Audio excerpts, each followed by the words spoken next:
나이가 들수록 저는 근육 부자가 가장 큰 부자라고 생각해요. 예. 어떤 설에 의하면 근육 1kg가 약 1,300만 원 정도 한다고 하더라고요. 그러니까 몸이 부실하면 이 인생도 부도가 나는 거예요.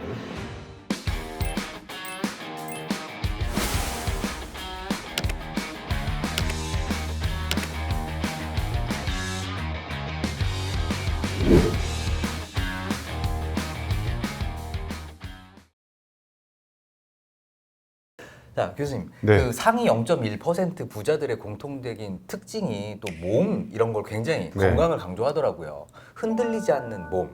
구체적으로 어떤 걸 말씀을 하는 걸까요? 저는 상위 0.1%에 들어가지 않아서 잘은 모르겠지만 저는 30년 이상 매일 아침 운동을 하거든요. 와. 네. 제가 유학 시절에 네. 90m 공부하러 갔다가 쓰러졌어요. 그래서 이제 이게 뇌력이 체력이 없으면 못 나오는구나를 깨닫고 생존 차원에서 운동을 시작한 다음에 제가 인생에서 가장 잘한 습관들이기 중에 하나가 네. 밥 먹듯이 운동하는 거거든요. 밥 먹듯이 운동. 예. 그러니까 저는 이렇게 물어봐요 사람들한테. 운동했냐고 그러면 안 했대. 그럼 밥을 먹지 말라고 그래요. 예, 운동 안 한 날은 밥을 먹지 말라고. 네. 근데 이게 이제 부자와 연결되는 거는 부자들이 가만히 보면 일확천금을 한 방에 버는 사람보다 시행착오, 뭐 사업하다 말아먹기도 하고, 그러니까 네. 단기전의 승부사가 아니라 장기전의 승부사거든요. 자, 그럼 장기전으로 가려면 머리도 좋아야 되지만 체력이 있어야 되잖아요. 네. 그리고 꿈의 목적지까지 가는데 머리로 가나요? 몸으로 가나요? 몸으로, 몸으로 가잖아요. 네. 그러니까 내가 꿈을 꿨는데 꿈의 목적지까지 가려면 기본적으로 몸이 중심을 딱 잡고 흔들리지 않아야 되는데 몸이 망가져 있으면 꿈은 이제 그냥 꿈을 꾸는 거에 끝나는 거잖아요. 사람들한테 바디, 신체가 마인드를 컨트롤하느냐 네. 아니면 마인드 컨트롤 바디, 마인드가 신체를 통제하느냐 이렇게 네. 물어보면 사람들이 이제 둘로 나눠요. 네네. 우리 사회자님 어떻게 해요? 저는 바디가 마인드를 컨트롤한다고 생각합니다. 제가 원하는 답을 또 이렇게 캐치해가지고 하셨네. 제가 이렇게 생각해요. 몸은 마음이 거주하는 우주다. 네. 자, 그럼 몸이 흔들리기 시작하면 몸 속에 들어서 살고 있는 마음도 흔들리거든요. 그러면 그때 마인드가 컨트롤하려고 하면 몸은요, 제멋대로 움직입니다. 그러니까 신체가 딱 중심을 잡았을 때 네. 그때 이제 신체 중심에 새들어 사는 마인드가 네. 말을 듣기 시작해요. 네? 그런데 몸이 망가져 있으면 네. 말을 안 듣거든요. 그래서 저는 이 세상에 딱 두 가지 부류의 사람이 있다고 생각해요. 네. 정신 나간 사람하고 네. 정신 차린 사람. 아, 네. 정신 나간 사람은 누구냐면 네. 이 시련과 역경을 정신력으로 극복하려고 그래. 이 사람은 정신 나간 사람이에요. 네. 시련과 역경은 정신력으로 극복하는 게 아니라 체력으로 극복하는 거예요. 네. 체력으로 극복하려고 생각하는 사람이 저는 정신 차린 사람이에요. 네. 그래서 저는 대학 교수로서 지성인이지만 지성인의 공통점이 뭔지 아세요? 어떤 거죠? 공부를 네. 많이 하는 사람? 네, 지루하거든요. 왜 지루하냐면 네. 주로 몸을 안 써. 음. 책상에 앉아가지고 머리만 쓰니까 머릿속에 있는 관념의 파편들이 날아다니니까 이제 사람들한테 재미가 없는 거죠. 그래서 네. 저는 시간 날 때마다 막 몸을 일단 제 몸이 딱 중심이 잡혀 보이지 않습니까? 네. 아유. 네, 오늘 아침에도 운동하고 왔거든요. 와, 지금 굉장히 오전 시간대인데요. 네, 새벽에 일어났어요. 네. 네. 거의 그 운동 루틴이 있으시군요. 네, 그러니까 밥 먹듯이 하는 거예요. 네. 구체적으로 운동 어떤 식으로 하는지 좀 여쭤봐도 될까요? 네, 그러니까 이제 일주일에 저는 별일 없으면 일주일 내내 하거든요. 체육관 쉬는 날 빼고는. 하루는 유산소 운동을 중심으로. 네네. 유산소 운동은 또 제가 뭐 100km 마라톤까지 뛰어보고 사하라도 마라톤 뛰어봤지만 요즘에는 그렇게 마라톤을 쉽게 안 하고요. 네. 그냥 이제 이렇게 경사도를 한 14포인트에 놓고 그리고 이제 속도를 한 6.1 정도에 놓으면 이게 이제 정신없이 발을 계속 움직여야 되거든요. 그렇게 해서 한 30분 조금 넘으면 한 500kcal 칼로리 정도가 소비돼요. 네? 이제 유산소 운동 첫날 했으니까 두 번째 날은 이제 근육 운동을 하체 운동 중심, 상체 운동 중심 이렇게 해가지고 이제 근육 운동을 또 합니다. 예. 그러니까 유산소 운동했다가 근육 운동했다가. 네네. 예. 그래서 나이 들수록 유산소 운동도 중요하지만 근육 운동이 또 더 중요하거든요. 교수님께서 말씀하셨던 뭐 재테크 망할 수 있지만 근테크. 근테크는 망하지 않는다. 네. 이런 말씀이랑 똑같은 것 같아요. 네, 여기 네. 재테크, 금테크는 솔직히 잘못하면 망할 수도 있고 잘하면 이익을 볼 수도 있는데 네네. 절대는 아니지만 쉽게 망하지 않는 게 뭐냐면 근테크거든요. 네. 그러니까 이 세상에서 가만히 생각해 보세요. 내 마음대로 바꿀 수 있는 게 뭘까요? 내 마음대로 바꿀 수 있는 거. 나의 마음 그리고 마음. 나의 몸. 몸. 예. 네. 그러니까 몸은 네. 마음만 먹으면 마음대로 바꿀 수가 있어요. 그거 이외에 다른 거는 마음대로 바꿀 수 있는 게 사실 그렇게 많지 않거든요. 네. 결심을 하고 결단을 내려서 시작하면 내 몸을 바꿀 수 있는데 네. 나이가 들수록 저는 근육 부자가 가장 큰 부자라고 생각해요. 예. 근육 부자. 어떤 설에 의하면 근육 1kg가 약 1,300만 원 정도 한다고 하더라고요.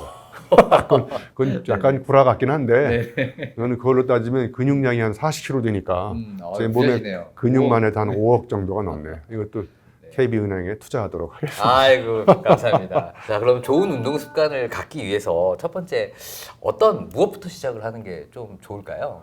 그냥 어렵게 시작하지 말고요. 네. 일단 가장 좋은 운동은 내 몸무게를 운동하는 거거든요. 몸무게로. 예, 그러니까 좀 이제 그게 익숙해지면 무게를 친다고 그러는데 무게를 네. 중량을 처음부터 들다가는 스쿼트를 하나도 안 하는 사람이 100kg 들다가 허리 부러질 수 있거든요. 네. 예? 그러니까 가장 좋은 거는 내 몸무게로 스쿼트를 100일 동안 100번씩 처음부터 100번 하기 쉽지 않잖아요. 네, 네, 네. 주저앉을 수 있으니까 그렇죠. 네. 5번. 그 다음 날은 조금 늘려서 6, 7, 10번. 셋째 날은 좀 힘들면 15번. 이렇게 조금씩 늘려서 시작하면 나도 모르게 어느새 스쿼트를 100개를 하는 경우가 있어요. 100개를 하고 나면 네네. 정말 대단합니다. 짜릿할 것 짜릿하고. 같은데요. 그 다음에 또 이제 플랭크라고. 이 코어. 플랭크만 해도 코어 근육. 음. 살아가는데 가장 필요한 근육이 여러 가지가 있지만 코어 근육이거든요. 네. 저는 플랭크를 맥시멈 10분까지 해봤어요. 10분이요? 네. 와 이게 해보신 분은 10분이 정말 어렵다는 걸 알 수 있죠. 10분 하고 나면 땀이 질질 이 나는. 주먹만한 땀이 뚝 떨어져요. 그냥. 아 대단하시네요. 근데 그거는 네. 정말 무리인 거고 음. 5분 하기도 쉽지 않습니다. 네, 그렇죠. 네. 네. 저는 플랭크 독서법을 개발했어요. 네. 플랭크 할 때 책 읽으시면서? 지루하잖아요. 네, 네. 그러니까 책을 이렇게 펴놓고 한 장이 있는데 1분 정도 지나요. 네네. 이게 5장 넘기면 이제 5분이 지나는 거예요. 그러니까 네. 멘탈도 머슬이 단련되고 네, 여기 네. 복근은 막 벌벌 떨리는데 네. 가만히 참고 있는 거죠. 책이 잘 안 읽힐 것 같은데요. 이렇게 플랭크, 음. 그다음에 이렇게 푸시업. 푸시업. 푸시업 여성분들 처음부터 힘드시면 무릎 꿇고 반 상태로 또 푸시업도 하고. 네네. 네? 뭐 이렇게 내 몸만 갖고 해도 음. 그러니까 밥 먹기 전에 루틴을 만들어서 네. 운동하는 습관을 2024년 새해가 벌써 이제 많이 또 운동하기로 결심했는데 이제 네. 작심삼일이 또 지났잖아요. 네. 그러니까 작심삼일을 극복하는 방법은 작심삼일을 1년 내내 계속 반복하는 거예요. 그럼 그래도 하니까 계속 하는 3일은 거잖아요. 하니까. 네. 네.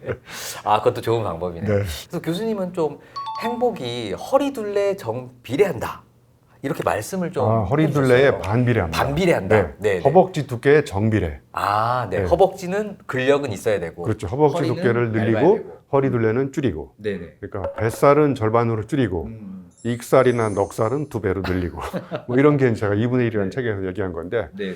나이 들수록 가장 중요한 근육이 엉덩이 근육하고 허벅지 근육이거든요. 네? 허벅지 근육이 왜 중요하냐면 저는 체육학과 교수나 뭐 전문 의사는 아닌데 네네. 많은 설에 의하면 허벅지에서 혈당을 많이 소비한대요. 그러니까 나이 들수록 우리가 이제 무슨 특정 정당에 가입하지 말고 혈당에 가입하라 이런 말도 있는데 그렇게 혈당에 가입하지 말고 네네. 혈당을 없앨 수 있는 가장 강력한 방법은 허벅지. 당뇨 초기 증세가 왔을 때 스쿼트나 하체 운동을 해서 허벅지 둘레를 늘리셔요. 네. 그래서 세크로페니아라고 근육 감소증이라고 있어요. 네네. 나이가 들수록 근육이 현격하게 감소가 된대요. 이거 간단하게 테스트하는 방법은 자기 네. 종아리를 이렇게 만져보세요. 네. 한번 만져보세요. 지금 네, 종아리. 종아리. 종아리. 네. 그렇죠. 네. 네. 그러면 두 손가락으로 딱 잡히면 정상. 네네. 남아 돌면 네. 이미 근육 감소증이 시작된 거예요. 아. 근데 이게 좋겠네요. 네. 이게 이렇게 손가락으로 안 된다. 다 못 잡는다. 그럼 네. 근육이 상대적으로 표준 이상이 많은 거예요. 네? 김종국 같은 사람. 그렇죠. 네네. 네. 그래서 허벅지 두께를 늘리시려면 하체 운동하시고 허리둘레를 줄이시는 게 네. 대사증후군의 가장 강력한 주범들이 다 이 뱃살에서 나오는 거거든요. 네, 네. 그러니까 뱃살은 줄이는 방법은 이제 음식 조절도 해야 되지만 유산소 운동을 통해서 내장 지방을 좀 줄이는 이런 게 좋을 것 같습니다. 네. 네. 더 좋은 방법은요 인터벌이라고 그래서 못 참을 정도로 더 빠르게 쫙 하는 거예요. 3분 정도. 네, 3분. 그다음에 1분을 쉬어. 쉬고. 네. 그럼 1분 쉬는 때도 뇌가 착각을 해서 얘가 운동하는 걸로 착각을 하는 거예요. 그래서 그때 지방을 태운대요. 네네. 그럼 1분이 굉장히 짧거든요. 네네. 그럼 3분 또 추가라고 하고. 네. 그래서 이걸 한 10분만 하면 30분 한 효과가 있다는 설도 있어요. 네. 그러니까 시간이 없는 직장인들은 음. 이렇게 인터벌 훈련을 해도 좋을 것 같아요. 네. 제가 보기에 시간이 없다는 건 핑계입니다. 예. 밥 먹고 뭐 네. 잠잘 시간 다 따지고 남은 시간에 운동한다는 거는 운동 안 하겠다는 거거든요. 맞아요. 네. 그러니까 뭔가 삶의 우선순위에 운동을 1순위로 넣어야 운동이 되더라고요. 네, 맞습니다. 운동이 파트 오브 라이프, 삶의 한 일부가 딱 되게 하지 않으면 네. 한번 생각해 보세요. 점점점 나이가 들수록 체력도 떨어지고 네. 그리고 근력도 떨어지고 그러면 이제 열정, 뭔가 해보려고 하는 호기심, 도전 이런 게 점점 줄어드는 이유는 몸이 맛이 가기 때문에 그런 거예요. 예, 예. 네. 그러니까 몸이 부실하면 이 인생도 부도가 나는 거예요. 부도나지 않도록 네. 열심히 운동해야 되겠습니다. 네. 그 교수님 그래서 새벽에 일어나시자마자 운동하시는데 공복에 운동하시면 막 되게 배고프거나 좀 그러진 않으세요? 네, 뭐 그렇지는 않을 것 같고요. 저는 이제 운동하기 전날 유산소 운동할 때 그 비타민 박사님이 강력하게 처방해 준 게 하나 있어요. 유산소 운동을 하면 그 활성산소가 늘어나기 때문에 네네. 오히려 그게 몸에 해롭다는 거예요. 이때 비타민 C가 강력하게 활성산소를 막아주는. 그래서 저도 이제 그걸 최근에 알게 되면서부터 네네. 유산소 운동을 할 때는 네. 비타민 C를 먹고 30분 전에 약간 이제 몸을 풀면서 근력 운동을 하다가 네네. 이제 유산소 운동을 통해서 활성산소를 좀 줄이는. 그래서 보통 트레이너들이 네. 새벽에 운동을 하라고 그러는데 비타민 C하고 연결돼서 얘기하는 사람들은 별로 없더라고요. 저도 이제 비타민 C 먹으면서 네, 유산소 운동을 좀 해야겠다는 생각을 하게 됐어요.